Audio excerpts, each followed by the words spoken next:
자, 오늘은 2025년 하반기 이제 공채를 앞두고 건설사 자소서를 어떻게 써야 될지에 대한 부분을 다시 한번 이전 영상에서도 많이 다루었지만 다시 한번 추가적으로 설명을 드리는 영상을 준비를 했습니다. 오늘 영상의 목적은 첫 번째는 건설사 자소서의 항목별 전략을 간략하게 설명을 드리고, 두 번째는 지원자들이 흔히 쓰는 걸러지는 문장이 무엇인지를 조금 설명을 드릴 거고요. 세 번째는 합격을 위해서 어떤 문장을 제시를 해야 되는지에 대한 콘텐츠를 위주로 설명을 드리도록 하겠습니다. 우리가 항상 자소서를 쓸 때 제일 먼저 우리가 접근해야 되는 질문은 바로 지원 동기입니다. 가장 많이 보게 되는 탈락 유형의 지원 동기로는 땡땡건설은 국내 최고 기업이기 때문에 지원했습니다 라고 하는 부분이죠. 요 땡땡건설이라고 하는 거 안에 현대건설을 넣든 포스코를 넣든 GS건설을 넣든 실제적으로 모든 회사가 다 커버가 되는 문장, 이런 걸 우리가 범용적인 문장이다 라고 부릅니다. 이런 범용적이고 오버럴한 지원 동기를 가지고 작성을 하시는 분들은 첫 문장에서부터 면접관들에게 실망감을 줄 수밖에 없습니다. 그렇기 때문에 항상 제가 강조하는 것 중에 하나가 내가 지원하는 기업에 대한 리서치가 먼저 수반이 돼야 되고, 거기에서 기반된 그 회사의 강점과 장점이 입사 지원 동기에 들어가야 된다라는, 예를 들어서 땡땡건설이 추진 중인 해외 플랜트 수주 사업에서 적극적으로 도입하였던 땡땡 공법에 관하여 제가 가지고 있는 이러이러한 땡땡 인턴 경험이 큰 도움이 될 것이며, 이런 경험을 바탕으로 귀사에 적합한 인재로 성장하겠다라고 하는 내용이 들어가줘야 되는 거예요. 그리고 두 번째 질문이 보통 저희가 직무의 이해도라든가 적합성에 대한 것, 질문 자체는 뭐라고 나오죠?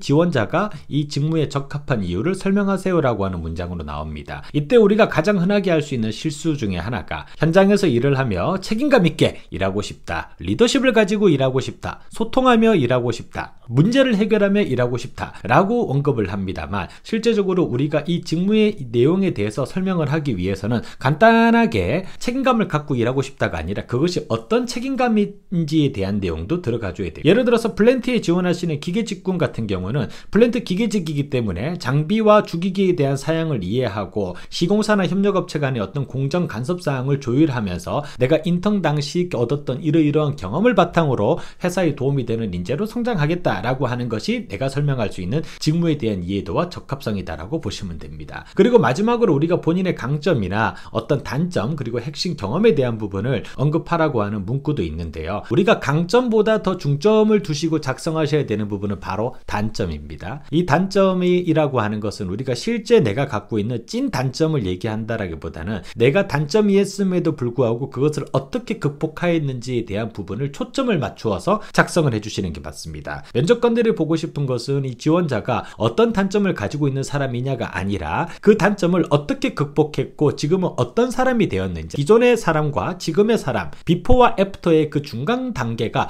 어떻게 이루어졌냐를 보겠다라고 하는 것이 면접관들이 원하는 부분이다라고 보시면 돼요. 그래서 다시 한번 조금 정리를 하자면, 우리가 자소서에 절대 쓰지 말아야 될 문장이라고 했을 때, 어렸을 때부터 건설이 꿈이었습니다, 이런 문장은 안 됩니다. 항상 성실하게 일해왔습니다, 증거가 없는 문장이기 때문에 안 됩니다. 팀원들과 잘 협업을 했습니다, 구체성이 없는 경험이기 때문에 안 됩니다. 하지만 우리가 실전 예시에서 우리가 실제적으로 뭡니까, 면접관들의 시선을 끌릴 수 있는 거는, 즉 옆에 있는 지원자와 차별화할 수 있는 부분은 앞에서 구체적으로 제가 설명을 드렸던 그런 예시 문장들이 개인별로 다르게 나올 수밖에 없는 문장이고, 그런 문장들이 자소서에 들어갔을 때 이 지원자는 면접에 다시 한번 얼굴을 보고 직접 얘기를 해봐야 되겠다라는 필요성을 느끼게 만들어주는 문장이 된다라고 말씀을 드립니다. 오늘은 하반기 공채를 앞두고 간략하게나마 제가 이제 자소서를 추가적으로 조금 더 문항별로 어떻게 쓰셔야 되는지에 대한 부분을 설명을 드렸습니다. 예, 요게 아마 처음 올해 이제 자소서를 쓰시는 분들도 있겠죠. 그런 분들에게는 조금 큰 도움이 되었으면 하는 마음으로 영상을 마무리하도록 하겠습니다.